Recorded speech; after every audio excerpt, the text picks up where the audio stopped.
Bismillahirrahmanirrahim. Assalamualaikum warahmatullahi wabarakatuh.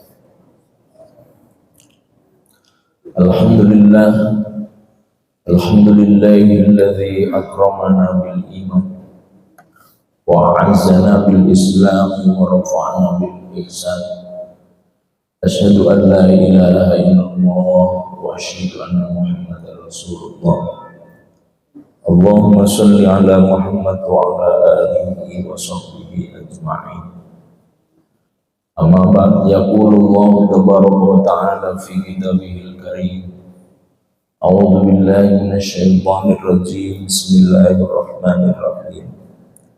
Ya ayyuhalladzina amanu taqullaha wal tanzur nafsum ma qaddamat lighad wattaqullaha innallaha khabirum bima ta'malun. Sadaqallahul azim.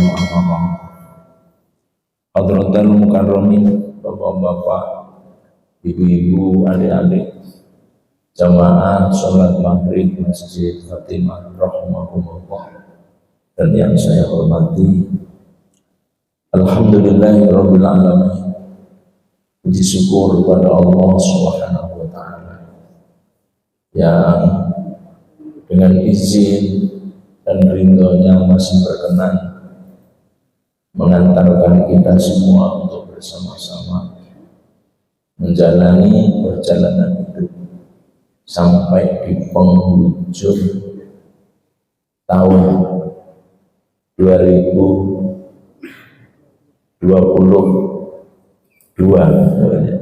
Malam ini adalah malam penghujung. Dengan sesampainya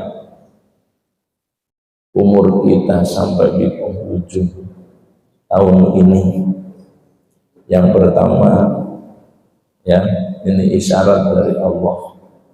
Ini berarti umur atau jatah hidup kita telah terkurangi 1 tahun. Bukan happy birthday to you, tapi pesan, satu isyarat yang luar biasa bahwa umur kita, jatah kita telah dikurangi lagi oleh Allah 1 tahun. Ya. Karena memang umur tidak ada yang bertambah, ya Pak. Umur itu berkurang. Wa umrina bisun fi kulli yaum. Umurku setiap hari berkurang. Yang bertambah itu dosanya. Ya dah. Wa dan biza itu kaifa iman. Tapi dosaku yang tiap hari bertambah. Itu masih ada yang berdendang happy birthday duyulnya, ya duyul tenan ya Allah. Untuk itu, dengan sesampainya umur kita sampai di penghujung ini, mari kita jadikan satu isyarat, satu pelajaran yang berharga. Minimal mari kita gunakan untuk bermuhasabah, introspeksi. Setelah kita diberi umur oleh Allah Subhanahu wa taala sekian tahun, kebaikan apa yang sudah dapat kita lakukan, prestasi apa yang sudah bisa kita raih, sementara kegagalan dan kegagalan apa yang sudah kita alami, dosa-dosa dan maksiat apa yang pernah kita lakukan. Mari kita jadikan renungan yang dalam, ya, dengan merenung seperti itu supaya kita semua mengerti, ya, kualitas dan kedudukan kita semua di hadapan Allah Subhanahu wa ta'ala. Monggo kita hitung-hitung tenang kebaikan apa yang sudah pernah kita lakukan, dosa-dosa apa pula yang sudah pernah kita perbuat. Kemudian nanti di bawah di garis panjang gitu, red, yang di ujung kasih sama dengan, ya. Sama dengannya itu kira-kira plus atau minus antara kebaikan dan dosa yang pernah kita jalani selama ini nih. Kira-kira atau kira-kira nggak ngerti ya, mana yang lulusan, karena tawarannya cuma famay ya'mal misqala dzarratin khairan yarah wa may ya'mal misqala dzarratin syarran yarah. Ini supaya kita betul-betul bisa merenungi, karena toh setelah sampai di ini kita juga nggak ada yang mengerti. Kalau toh hari esok kita masuki 2023, masih berapa lama lagi kita akan menjalani perjalanan hidup itu? Wa ma tadri nafsun madza taksibu ghadan wa ma tadri nafsun bi ayyi ardin tamut. Kalian tidak ada yang mengerti peristiwa dan kejadian apa yang akan menimpamu di hari esok. Wa ma tadri nafsun bi ayyi ardin tamut. Dan tidak ada seorang pun yang tahu, dan kamu tidak ada yang mengerti di bumi mana kelak kalian akan mati. Saudara-saudara kita di Cianjur pagi hari yang nggak ada yang pernah mimpi aja nggak, apalagi bayang-bayang, ya kan Pak? Jangankan pagi, siang hari bahasanya wong Solo rolasan.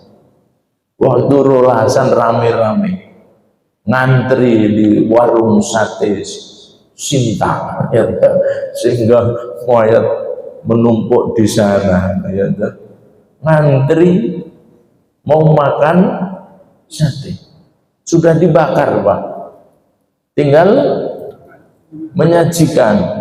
Ada yang sudah di depan meja, tinggal ngemplok, nggak ngerti juga semua.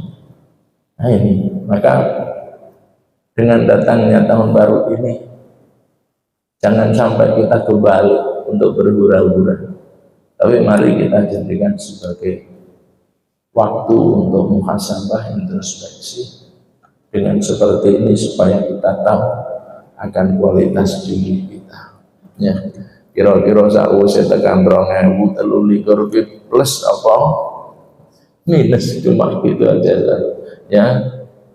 Kalau plus kok wajah-wajah ya dhewe ora pantes ya Mbak ya. Cuma kalau minus, nek minus ki kok yo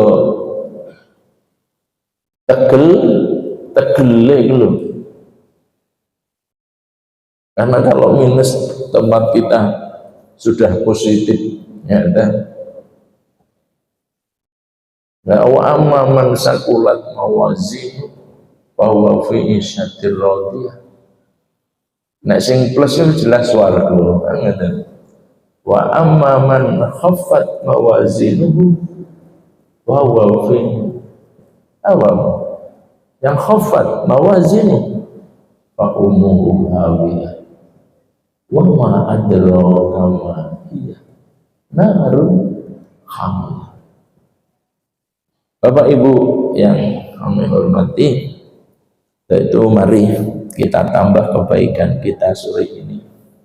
Usai melaksanakan sholat maghrib berjamaah dengan mengkaji ayat-ayat Allah dan sunnah-sunnah Rasulullah Sallallahu Alaihi Wasallam, semoga ini akan mampu menambah bagian kebaikan kita semua. Ya. Kesempatan lalu kita sampai anwaul kufr, ya mari kita lanjutkan bacaan kitab kita, ya. Jadi kita sedang membahas nawaqidul iman, pembatal iman. Pembatal iman itu yang pertama adalah al-kufru, yaitu kekufuran. Kekufuran, sebagian ulama Abdul Majid Az-Zindani membagi menjadi 5. Yang sudah kita bahas 1. Yang pertama namanya kufrut taklid, ya, kufur dalam bentuk hubungan. Ya, apa kufrut taklid? Wa huwa i'tiqadu kadzibir Rasul sallallahu alaihi wasallam fi ayyi shay'in mimma ja'ami, yaitu adanya keyakinan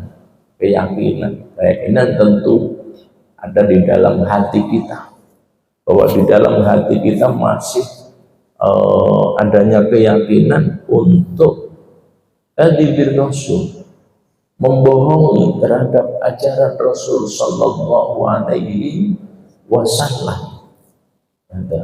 Ini adalah definisi secara umum. Di dalam bahasan secara lughawi, jadi kalau ada istilah kufur takdzib, ini satu pesan kepada kita agar supaya jangan sampai kita ini mudah-mudah bohong. Karena kebohongan itu adalah bagian dari kekufuran. Ya, maka Rasulullah akan mengingatkan, iyyakum wal kadzib wa innal kadzba yahdi ilal fujur wa innal fujura yahdi ilan nar. Jauhi benar-benar olehmu dari segala bentuk kebohongan, karena kebohongan itu adalah pintu dosa, fujur. Yang keroknya perbuatan dosa itu, satu diantaranya adalah kebohongan. Ya. Wa innal kadziba yahdi ilal fujur, dan kebohongan itu adalah pembuka dari segala bentuk dosa. Maka tidak ada satu perbuatan dosa yang dilakukan manusia yang akan lepas dari yang namanya kebohongan. Insya Allah.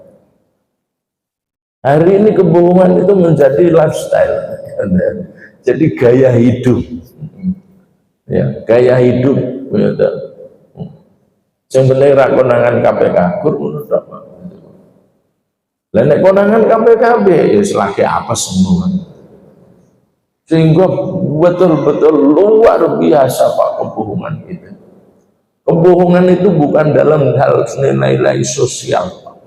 Sekarang itu masuk dalam hal nilai-nilai ibadah luar biasa. Saudara-saudara kita di kampung dihapusi umroh gratis bagi takmir masjid itu. Wah, saya tuh kalau ke daerah-daerah ngeri Pak denger itu. Jadi tawarannya selain takmir tidak boleh daftar. Karena apa? Hadiah gratis umroh untuk takmir masjid. Setelah pada daftar, ini belum bayar 50%. 50%-nya 20 juta per itu tinggal minggat. Ya Allah, oleh adil wedus Pak. Ini tabungan ATM-nya orang-orang desa itu mah kambing, meret-eret kambing. Ada yang habis 8, ada yang sampai 10. Jadi kebohongan ini sudah luar biasa. Maka bohong itu adalah pintu dosa, dan dosa adalah pembuka pintu dosa, dan dosa membuka pintu neraka. Masya Allah, itu sudah kita bahas kemarin. Sekarang kita lanjut nomor 2, ya, bentuk kekufuran. Yang kedua ada disebut kufru ibain wa istikbarin. Kufru ibain wa istikbarin, artinya kufur dalam bentuk iba. Iba itu keengganan, wa istikbar dan kesombongan. Enggan Pak, ngaku Islam tapi enggan melakukan ajaran Islam.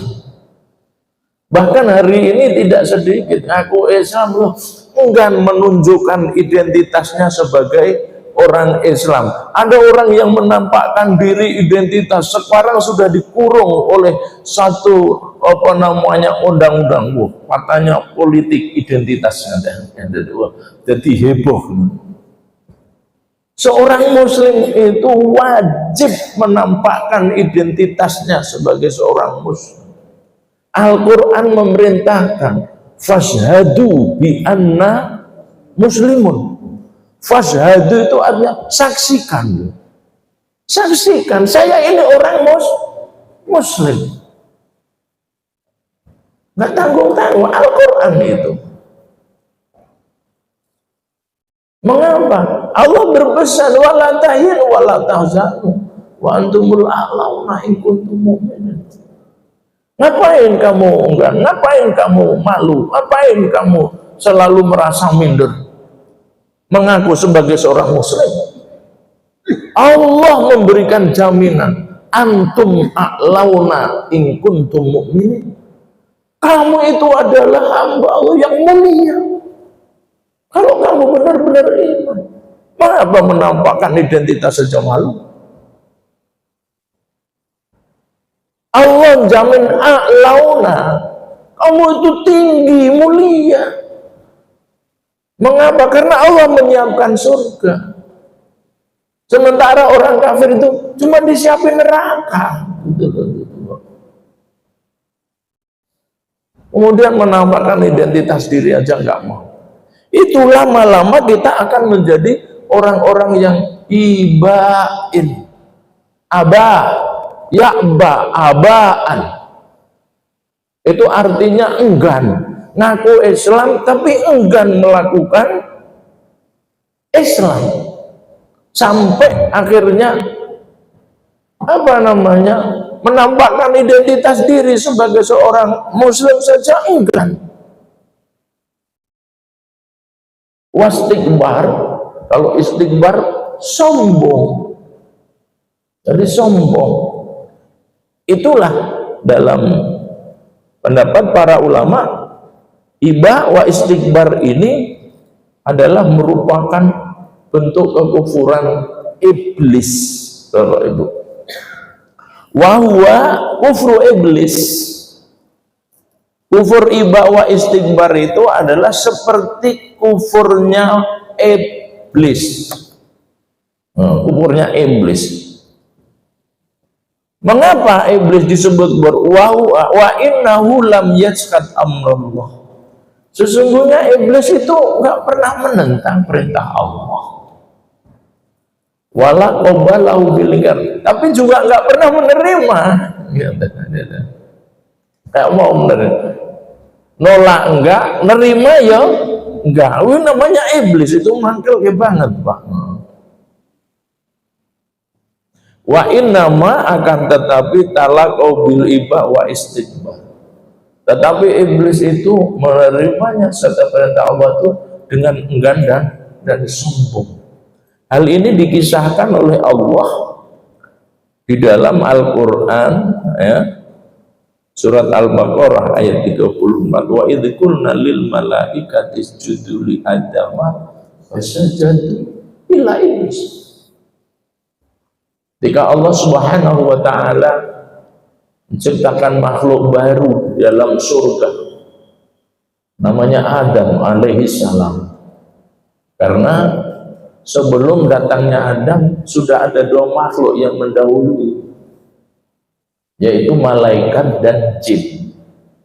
Malaikat dan jin. Setelah Allah menciptakan Adam, ya, di dalam hadis agak panjang dikisahkan Allah membuat Adam dari tanah.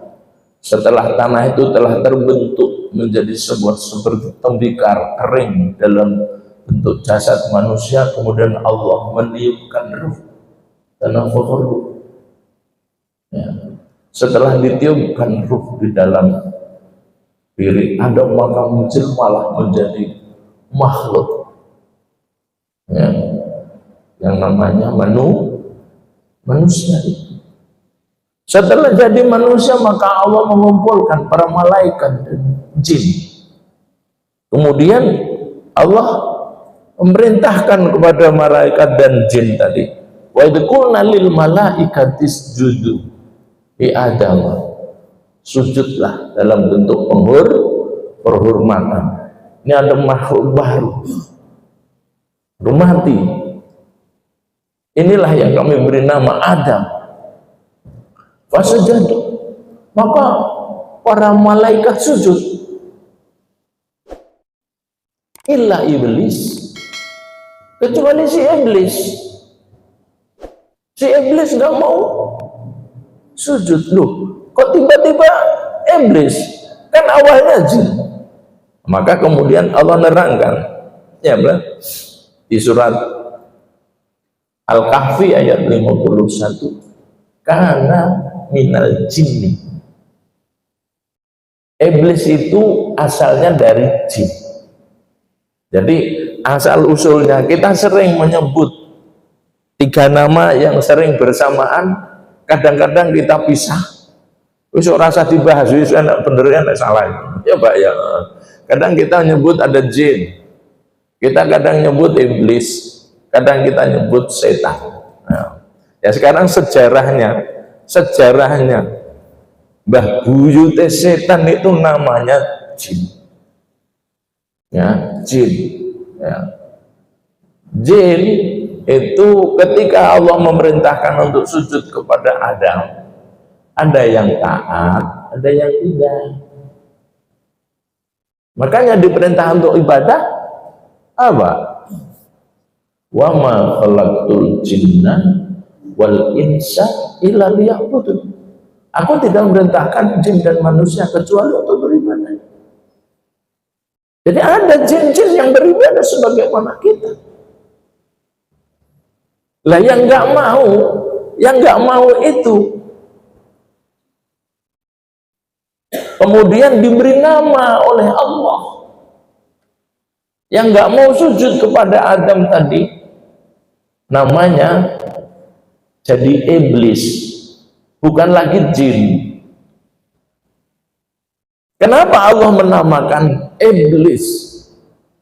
Dalam bahasa Arab, iblis itu berasal dari kata abah, yaitu ablasa, yublisu, iblis.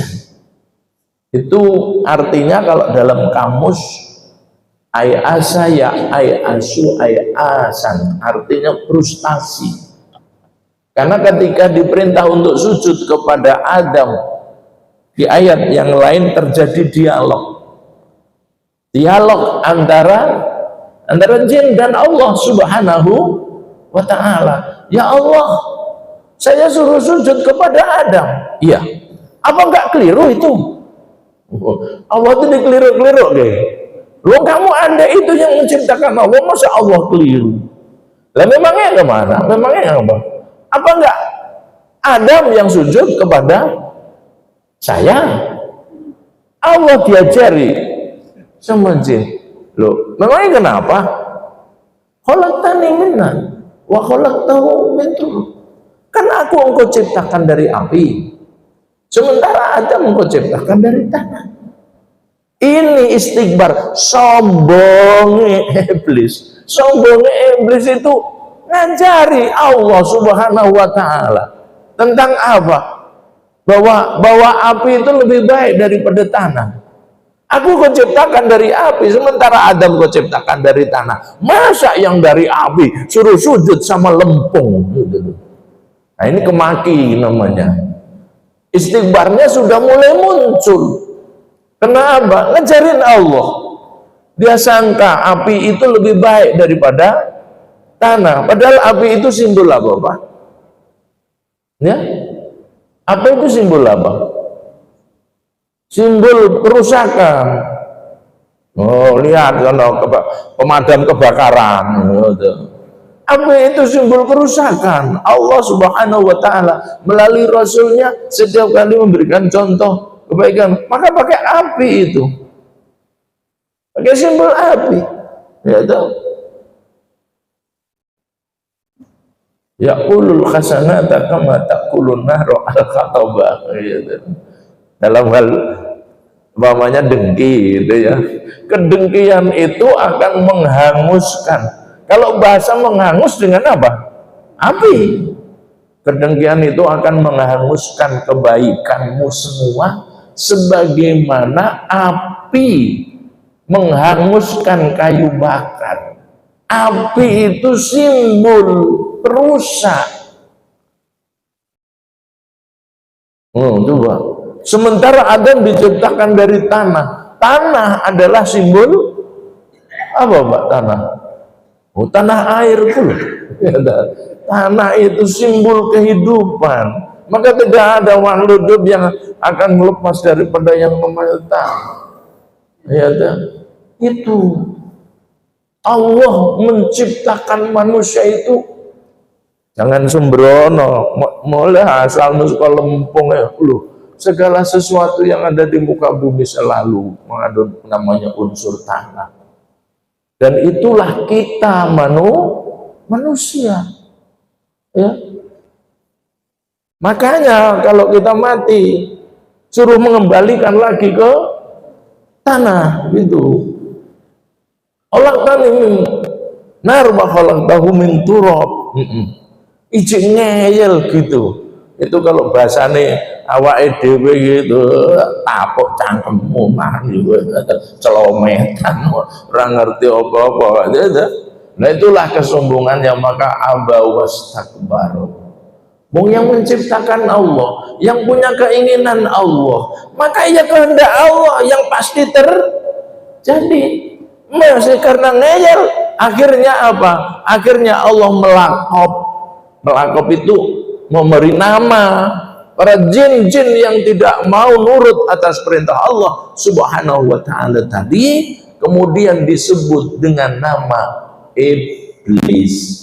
Artinya apa?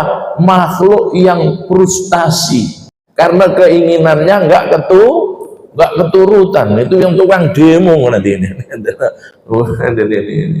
Karena keinginannya nggak keturutan. Mengapa? Aba wastakbar. Gara-gara enggan dan gara-gara sombong itu, maka Allah yang memberi nama wa kana minal kafirin. Maka kamu akan menjadi golongan orang-orang kafir. Jadi kalau enggan dan sombong adalah bagian dari kekafiran, itu bahasa Allah Subhanahu wa ta'ala. Aba wastakbara wa kana minal kafirin. Jelas sekali itu Allah yang mengetahui. Maka mari kita introspeksi kembali nilai-nilai Islam apa yang selama ini masih kita cuekin, yang kadang-kadang kita dengan nada enggan ya, bahkan tidak sedikit pakai istilah-istilah baru Pak sekarang. Walah ngono ya ngono nih ya, Islam kita kan orang apa Pak sekarang. Jadi demi demokrasi, demi itu demit namanya. Jangan hati-hati Pak. Hati-hati kalau sampai ada unsur aba, maka di situ akan sangat limit sekali masuk dalam bingkai kekufuran. Akan masuk di dalam bingkai kekufuran. Wa kana minal kafirin. Ya. Apalagi yang cuma untuk label-labelan saja Pak, label-labelan saja ya. Mengaku-ngaku Islam namun enggan melaksanakan Islam, bahkan enggan menampakkan identitas dirinya sebagai seorang Islam. Malah sekarang rame-rame bahkan senang kepada nilai-nilai di luar ajaran Islam. Wah ini congek-congeknya liberal sudah mulai bergentayangan di sekitar kita Pak ya. Ngaku Islam tapi bangga dan mendukung kepada perilaku-perilaku yang jauh dari nilai-nilai Islam. Naudzubillah min dzalik. Itu orang mungkoyo tapi wis iblis tenanan ya, makanya setelah jadi iblis jelmaannya menjadi bahasa setan. Kalau setan diterangkan di dalam surat An-Nas ada dua jenis, Bapak Ibu. Ya. Alladzi yuwaswisu fi sudurin nas itu minal jinnati wan nas. Alladzi yuwaswisu fi sudurin nas itu semua itu maknanya sama, setan. Lah setan itu apa? Setan itu ada yang dari golongan jin, ada yang dari golongan manusia. Itu. Imam Ibnu Abbas pernah menanyakan kepada Rasulullah Shallallahu Alaihi Wasallam, halil insan sayatinun ya Rasulullah, apa enak menungso setan itu ya Rasul? Jelinya seperti itu ketika Allah menyampaikan, apa ada menungso setan ya Rasul? Gitu. Kemudian Rasulullah menjawab, oh ada. Bal sayatinul insi, yaitu abarru min sayatinil jin. Oh, udah bahas kita cile. Rasulullah kalau manggil ya gulam, tak handani. Setan menungso ki luwih jahat katimbangi setan jin.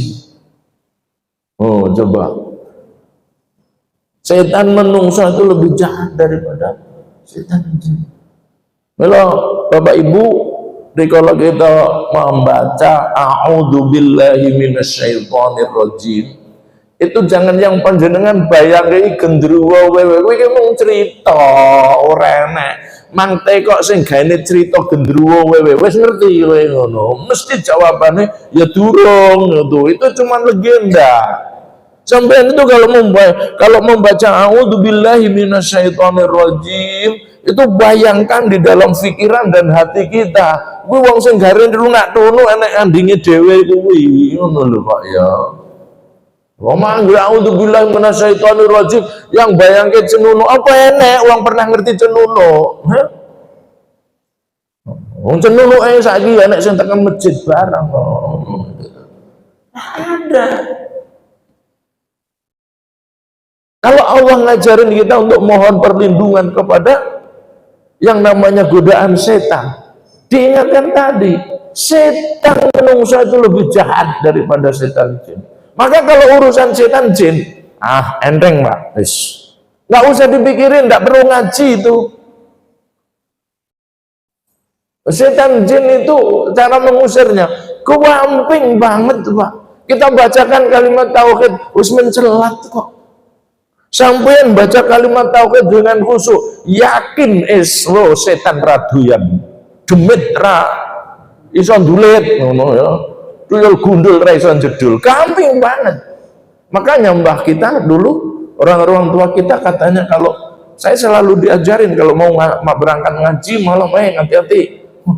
Kalau niku Pak pripun? Lah wis gampang rasa wedi. Wis maca ayat kursi. Maka kan jadi senjata ayat kursi. Ayat kursi itu ayat tauhid. Ini loh Pak maksudnya kan. Allahu la ilaha illa huwal hayyul qayyum. Bacain kulhu gitu loh ya. Qul huwallahu ahad, itu ayat tauhid. Kalau urusan setan jin mah kata orang enteng itu. Bacain tauhid, udah nggak mau deket itu. Setan itu kalau denger adzan, apalagi yang adzan kok najim itu tambah waduh, ulem luayu mate tekan bueteng ono jempret oh setan ini sak buandere. Nek nggrentek adzane teko neh. Nek wis entek adzane wis teko meneh gitu. Jadi setan jin gampang gitu. Yang paling berat itu setan minal insi, yaitu dari manusia. Mau disebut setan, kadang dia berangkat ke masjid kalau itu susah banget ya Mbak. Jenenge setan itu yang sambil sudah. Nah di situ. Maka kalau kita membaca a'udzubillahi minasyaitonirrajim, yang bayangkan itu.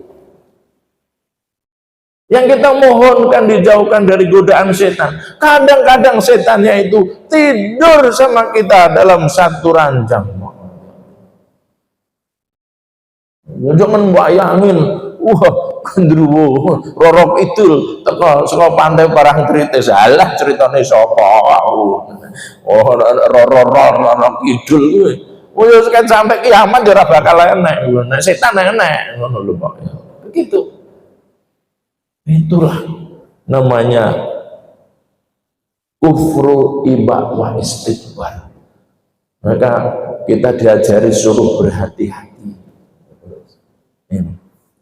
Karena yang namanya keengganan, kesombongan itu bagian daripada kekufuran.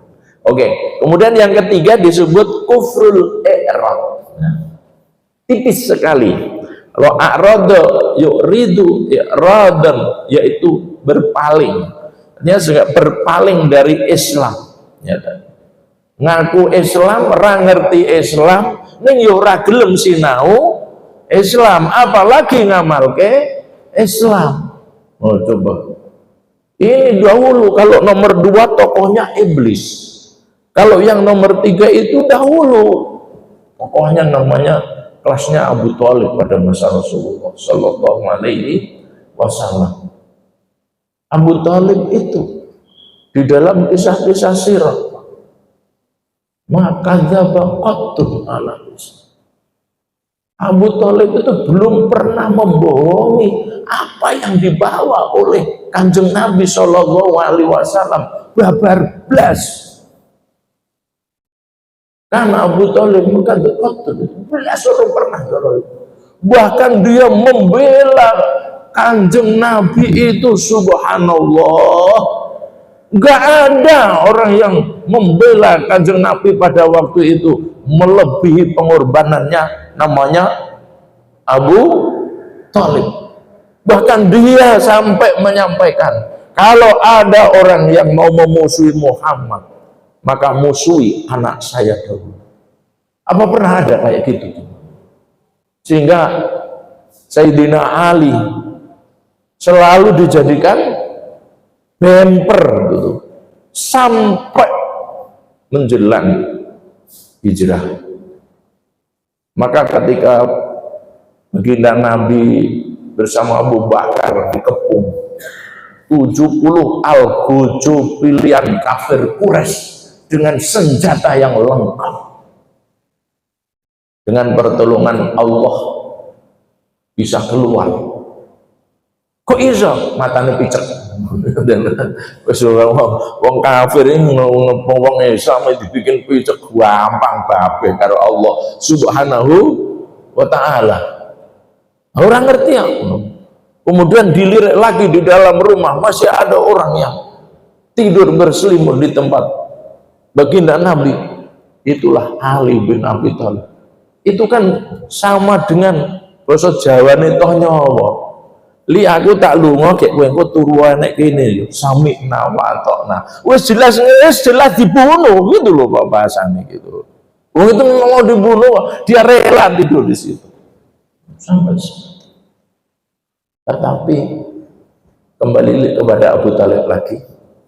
Abu Thalib sampai akhir hayatnya tetap a'radu an dzikri. Abu Thalib sampai akhir hayatnya tetap berpaling dari Islam. Belum pernah mengucap, mengakui akan kebenaran yang dibawa baginda Nabi Sallallahu Alaihi Wasallam. Belum pernah mengakui Allah sebagai Rabb. Mendingan iblis. Iblis itu berketuhanan loh Pak ya. Iblis itu berketuhanan yang Maha Esa. Tadi di ayat yang saya baca, ya Rabbi, Iblis itu mengakui akan adanya Allah. Abu Thalib burung. Abu Thalib durung. Jadi Iblis itu mengakui ya Rabbi itu banyak ya. Wahai Tuhan kamu, anggirni ila yaumin yub'atsun, itu iblis dalam ayat. Artinya apa? Iblis mengakui ketuhanan yang Maha Esa. Maka kalau di kita sering berkoar-koar, lu kita ini kan orang yang berketuhanan yang Maha Esa. Sampai yang jawab, iblis juga berketuhanan yang Maha Esa. Jawabannya. Maka wakana minal kafirin. Kalau hanya mengaku berketuhanan yang Maha Esa, belum jaminan lepas dari kekafiran. Ayat itu. Karena iblis juga berketuhanan yang Aisyah. Lalu Abu Talib malah belum. Belum. Abu Talib. Ya. Tapi apa? I'rad. Apa i'rad? Definisi i'rad apa? Al-i'radu amma ja'a bi Rasul sallallahu alaihi wasallam. Yaitu orang yang berpaling dari ajaran Rasul sallallahu alaihi wasallam. La yusaddiquhu wa la yukadzibuhu. Bener ke ya ora, wala yukadzibu goroi ya ora, iki paling mangkel kayak ngene gitu. Walakin yurid ning mangkel ke gitu. Itu coba Pak. Bener ke ora, goroi ya ora. Jadi kaya awake dhewe Pak, makan wong ya gelem ya ora, nolak ya ora. Kuwi itu wis paling nyelekit. Nyelekit itu bahasa Arabnya yurid itu nyelekit kayak gitu. Coba itu baru kita jam mendengar kisahnya Abu Thalib manggil kayak apa nih malaikat itu pilernya ada tiga Pak ya bingung ngendi yang bela Kanjeng Nabi gitu ya. Tapi dia nggak ada tauhid sama sekali. Walakin yurid tapi manggil kayak bahkan ayatnya dijelaskan ya di dalam surat As-Sajdah ayat yang ke-22. Waman adlamu mimman dzukira bi ayati rabbi summa arada anha inna minal mujrimina muntaqimun. Waman lan sapa adlam sing paling dolim. Ya toh. Enggak ada manusia yang paling dolim mimman melebihi orang-orang dzukira bi ayati rabbih saat disebut ayat-ayat Allah, diajak kepada ajaran Islam dengan baik, summa aradoan tiba-tiba berpaling darinya. Bener ke ya ora, nolak ya ora, itu namanya summa aradoan. Orang yang seperti ini inna minal mujrimina muttaqimun, sungguh menungso kaya ngono itu menungso paling mujrim. Mujrim itu dari kata jaroma itu dosa. Mujrim artinya orang yang berdosa. Inna minal mujrimin, sungguh menungso paling dosa. Coba mantek ngono. Kenapa? Mangkal kayak gini. Jadi mangkal kayak itu namanya kufrul i'rad. Maka ini karena sudah Isya, sebagai pesan terakhir bapak-bapak, ibu-ibu, setelah kita mengerti nilai-nilai Islam, kita percaya dan yakin belum kita sama-sama tahu, artinya apa yang kita ketahui itu belum tentu kita bisa mengerjakannya, betul ya Pak ya. Nah, saat kita belum bisa mengerjakan, jangan sampai sekali-kali kita pakai bahasa-bahasa yang neko-neko. Ya. Pokoknya nek wis siap ya bismillah sami'na wa ta'na kerjakan. Satu contoh kecil supaya kita tidak terjerumus ya. Umpamanya ada teman yang ingatkan itu amalan, itu sunnah Nabi. Umpamanya gitu. Diingatkan, oh itu sunnah Nabi, itu ajaran Islam. Lah, bapak sunnah. Aku termasuk i'rad namanya. Hati-hati jangan sampai seperti itu. Kalau kita sudah bisa mengerjakan, mari kita kerjakan. Kalau memang belum, ya mohon berdoa kepada Allah semoga kita diberi kekuatan untuk mengerjakannya. Nengojo ngantek pakai bahasa-bahasa. Nah, itulah bahasa-bahasanya orang-orang yang namanya mujrim. Orang-orang yang mu'rid ini, orang yang mu'rid itu seperti itu. Jadi kalau dia belum bisa mengerjakan, kadang-kadang malah ditambahi cari alasan dengan bahasa-bahasa mencemooh Islam. Naudzubillah min dzalik. Jadi hati-hati betul. Kalau kita belum bisa mengerjakan, jangan pakai komentar macam-macam. Kita berdoa kepada Allah semoga kita diberi kekuatan untuk dapat bisa mengerjakannya. Karena supaya kita selamat dari yang namanya al-i'rad ini. Ya, sampai di sini karena sudah sah. Semoga Allah terus merahmati kita. Ada memberkahi kita meskipun apa yang kita bahas sedikit, ya. Semoga terus Allah memberi kekuatan kepada kita semua untuk dapat melaksanakan dengan sebaik-baiknya. Sekian subhanallah, Allahumma bihamdika asyhadu an la ilaha illa anta astaghfiruka wa atubu ilaik.